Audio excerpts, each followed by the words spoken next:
Hello, blessed be.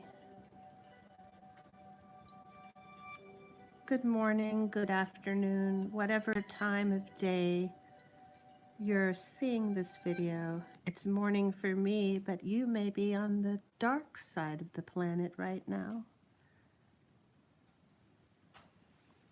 This is the MCT Witch, and today I want to talk about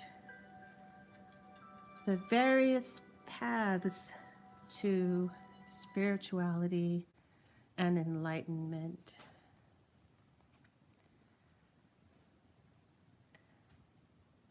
I think that there is a definite tendency amongst seekers of the great work, or those who want to hold reality and manipulate it and create, manifest, change their environment, their lives. I think that there are so many different paths to take that it's very easy to take none of them.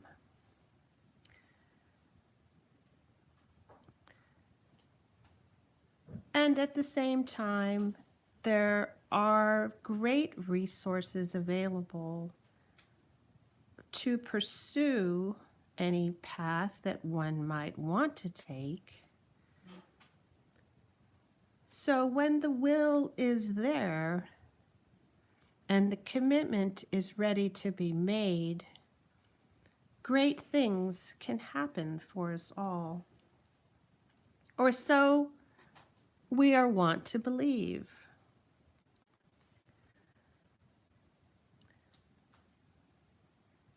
I, as a female, as a woman, have always been drawn more towards the witchy side of the equation of spirituality, while at the same time a healthy or perhaps unhealthy amount of cynicism and skepticism have also kept me away from some aspects of the witchier approach to creating your life's purpose, which is why I keep being drawn to things like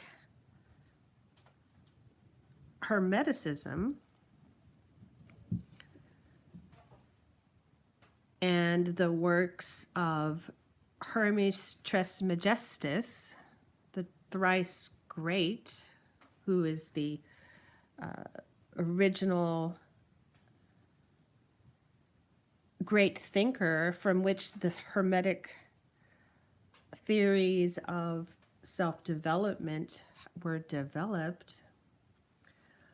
But for me, as a female, and one who, and this is not necessarily a female trait, but as a personality, my own tendencies have been antithesis, or kind of the opposite of what is taught. For example, if you are a follower of Martin Falk, here's his book. He has a YouTube channel, highly recommended. His speaking is very deliberate and he doesn't waste words. I am forcing myself to be deliberate. My natural tendency is yada, yada, yada, yada, yada, yada all over the map, which is draining and exhausting. And I opened up this book this morning and I came to this section called Step 1, Magic Schooling of the Spirit, Thought Control, Thought Discipline, Mastery of Thoughts. And right out of the bat, I felt inadequate. And let me read to you the words from this that gave me that that sense, that reminded me why I try these methods. I attempt to do the ceremonial magic, and then I give up because it doesn't feel like it's working for me. Having said that, let me just read some of this here. Step 1, thought control. Okay, so you're going to sit yourself comfortably somewhere. I'm paraphrasing. Relax your body. You're not doing this right now. This is not a meditation. I'm just telling you what they're saying. You close your eyes. Observe your train of thought for 5 minutes. And you make an attempt to remember these thoughts. Well, first off, when was the last time you just sat still for 5 minutes, focusing only on your train of thoughts, as opposed to whatever it is you were thinking about and what you're going to do next and what so-and-so said to you? So that in itself is a practice that we're not typically engaged in. So thus, we're developing our ability to control our thoughts, which is one of the key principles, thought control, right? Excuse me for doing the I must be calm. I must be quiet. I must give myself a fucking break. Anyone else have problems with getting on their case constantly? Yes. I've debated doing this live YouTube video for months because I didn't want to reveal my self-doubt and idiosyncrasies. But how can I teach others what I've learned if I can't admit how difficult it's been for me to learn it? Right? So, moving on here. This exercise will be difficult or easy depending on your situation and your present state of mind. Okay.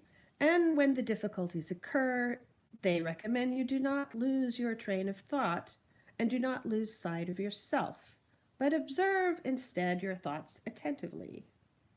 And you are not to fall asleep during this exercise. If you do feel tired, you're supposed to quit and try again later when you can do the full 5 minutes. And then they go on to talk about, or he goes on, this is Franz Barden's book, he goes on to talk about how the people in the Orient, for example, India, sprinkle or wash their face and upper body with cold water in order to remain alert so they do not lose valuable time.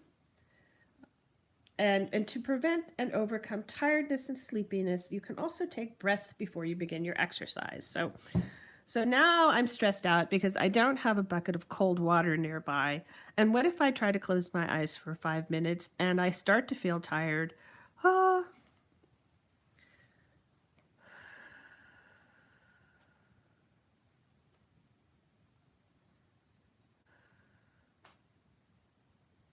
wonder if I should rename my channel to Self-Development and Magical Development for the Over-Anxious and Terribly High-Strung. Well, I suppose that's just labeling myself and defeating the purposes of my development. So perhaps not.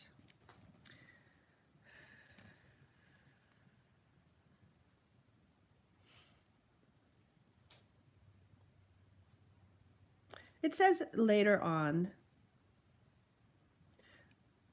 in this step 1 that under no circumstances should you advance to the next exercise until you have completely mastered the present one.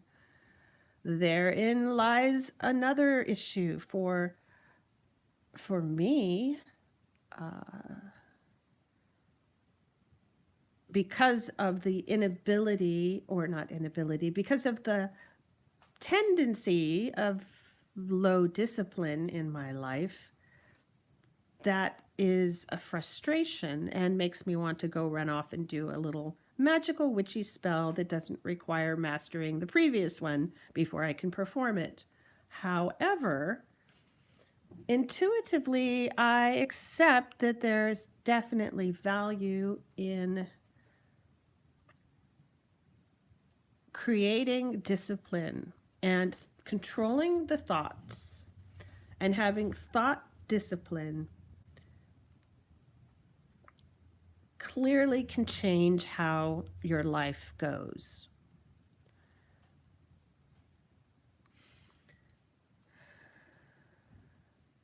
And moving on to the second part, even though I clearly have not mastered step one, so under no circumstances, I'm absolutely breaking ranks and moving on to thought discipline, where we have somehow magically learned to control our thoughts. And now we're ready to do the next exercise, which deals with thoughts that obtrude within us unwanted and persistently. And we, in our thought discipline, we do not allow them, these negative thoughts, to emerge in our mind, let alone just reject them when they come. We are somehow able to prevent them from emerging to begin with.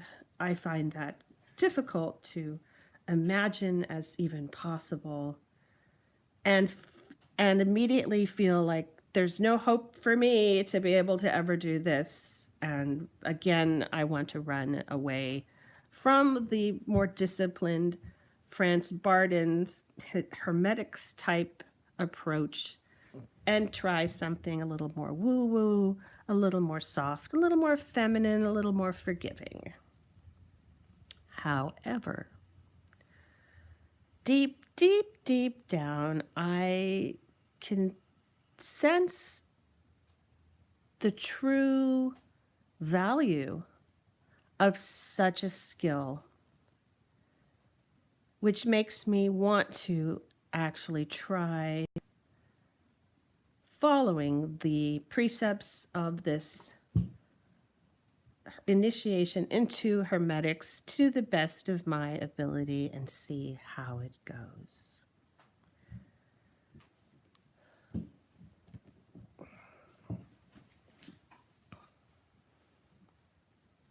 So that's one approach.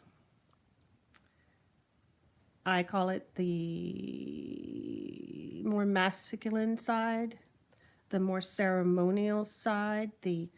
It takes a while to develop, and you go from one step to the next, and you don't proceed to the next step until you've mastered the original step. But there are other methods of development, that personal development, self-improvement, the great work. I'm not even exactly sure if it's fair to call self-development that doesn't come through these classic means from the occult and from philosophical teachings throughout the ages. I'm not even sure if it's right to refer to, say, a good day of casting spells as doing the great work. Perhaps that's cultural misappropriation, for which I deeply apologize to any who might be offended by that.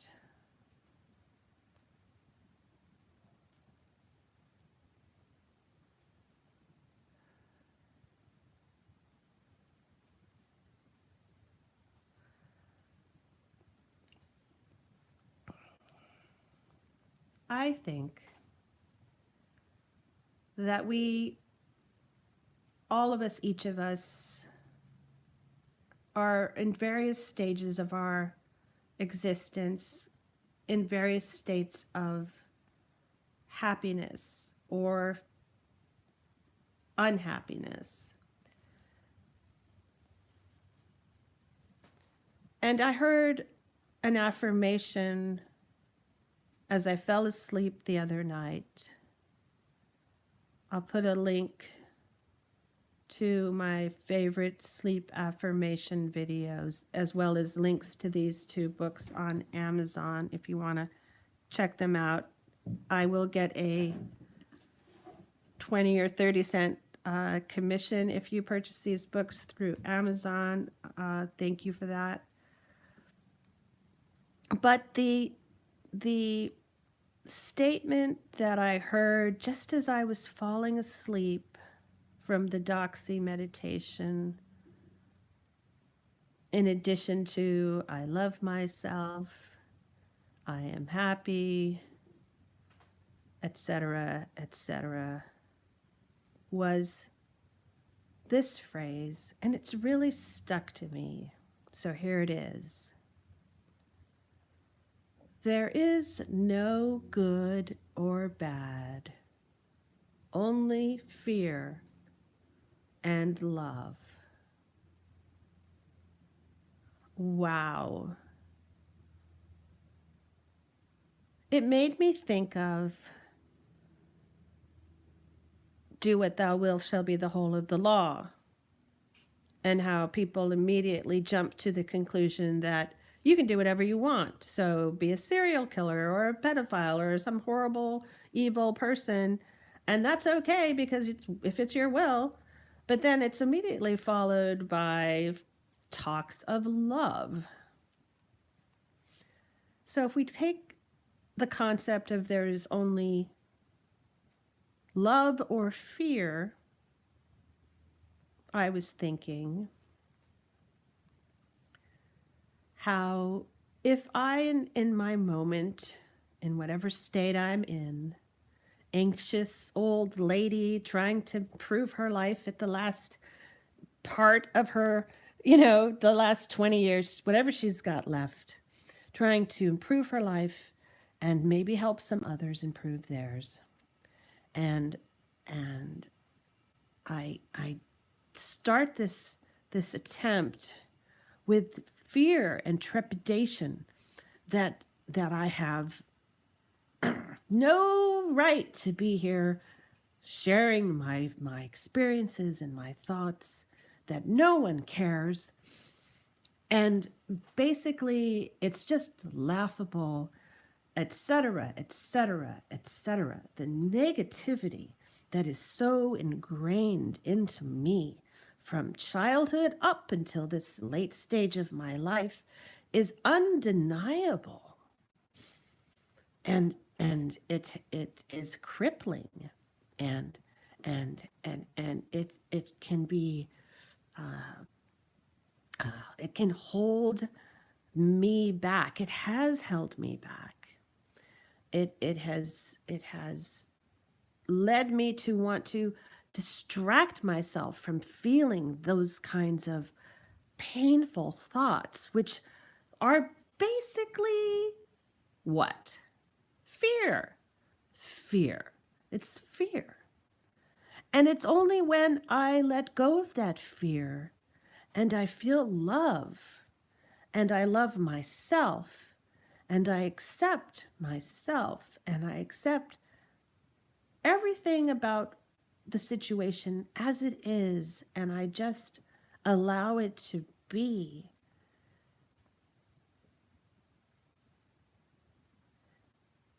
And I find myself merging for just that brief second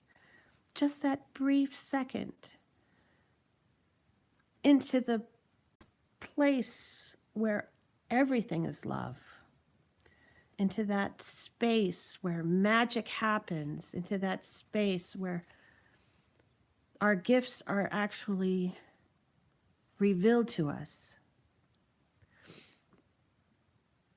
And it is that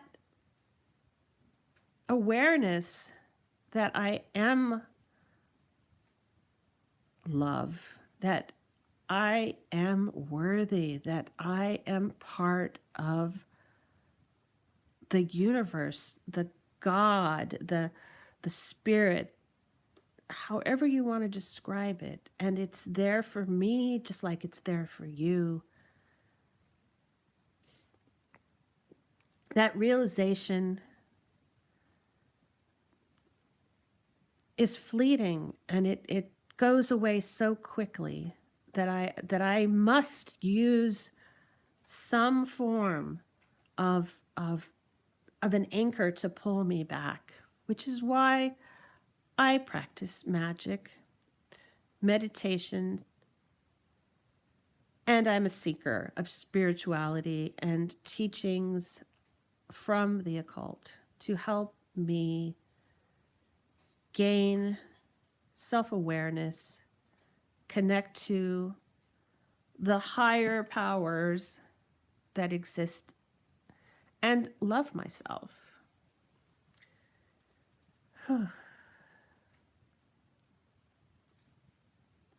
So yes, when I'm in doubt, I'm in fear. When I'm in self-criticism, I'm in fear. When I'm not worthy, I'm in fear. When I decide not to try something because it's too hard, I'm in fear. When I procrastinate, I'm in fear. When I snap at my spouse or speak sharply to my child, who's an adult, I'm in fear. When I avoid going out to get exercise because it might hurt my big toe to run for a minute, I'm in fear. Fear, fear, fear. It's like a thread that never seems to go away, except when it does. And it only seems to go away when I am somewhere in the middle of one of my spiritual practices. Meditation really has helped me, but like many things, it's a stop-start situation. Which is again why I'm being drawn back to taking another stab at trying to develop the self-discipline to study Hermeticism. I really think Martin Falk is an amazing guy, and I would value in my life even a scintilla of the skills and abilities that have been harnessed through the practices that he's done, which I believe he is primarily a Franz Barton Hermeticist. That's his approach. I think in one of his videos he said it's the best way. Now, again, it is a little masculine for me, and it is a little daunting, and I'm not sure that I have enough life left to be able to do this. But I'm curious to give it another try. And if you're listening to this chat, or if you see this video later, please tell me your experiences regarding your spiritual development and what has worked for you, and whether or not you can relate to any of the things that I've just shared. So that's it for now. Thank you for listening.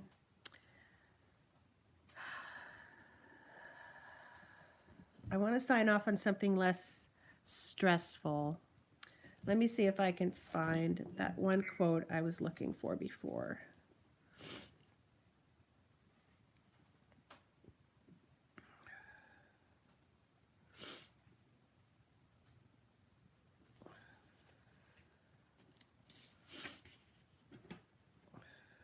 Maybe it wasn't that page.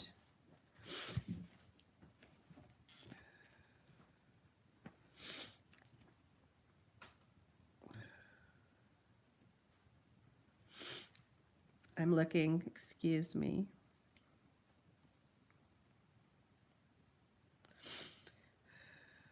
All right, I guess I should refer again to this front end, the introduction, the practice of initiation. And they say, we must always bear in mind that it is impossible to acquire and maintain the magical equilibrium of the body, soul, and spirit if the body, soul, and spirit are not trained simultaneously. Refers to the dangers of one-sided training or development, and that everything requires time. Therefore, it is not advisable to hasten during the development period. So you can't rush it, which is hard for someone who wants quick results, likes to take shortcuts, and basically lacks discipline, aka yours truly. The fundamental conditions of this development are patience, oh boy, perseverance, we're fucked, and tenacity. Well, I have tenacity. There's something. It's just that I'm going to be tenacital. Is that the right word? I'm going to have tenacity about a different subject in about 10 minutes. So that's an issue. And then this was it, I think. Should you decide to enter upon the path of magic, make it your sacred duty to practice regularly. Now, I have been doing my witchy practice very regularly, but it's not difficult witchy practices that I've been doing. It hasn't been thought control or sitting still or making sure that every word, sound, utterance I make is truly what I mean to say and not just blah, blah, blah, blah, blah. Oh, here it is. Never condemn or criticize anyone and first put your own house in order. Okay, well, I'm not usually putting down other people. I just usually put myself down, so we're good there. All allow no one an insight into your inner sanctum. I'm fucked. That was it. This is what I wanted to read to you. Allow no one an insight into your inner sanctum. A magician never speaks about his path, his ascent, and success. Really? Okay. Why not? It feels so isolating and alone to never speak about your path, your ascent, and success. Witches speak about it all the time. Again,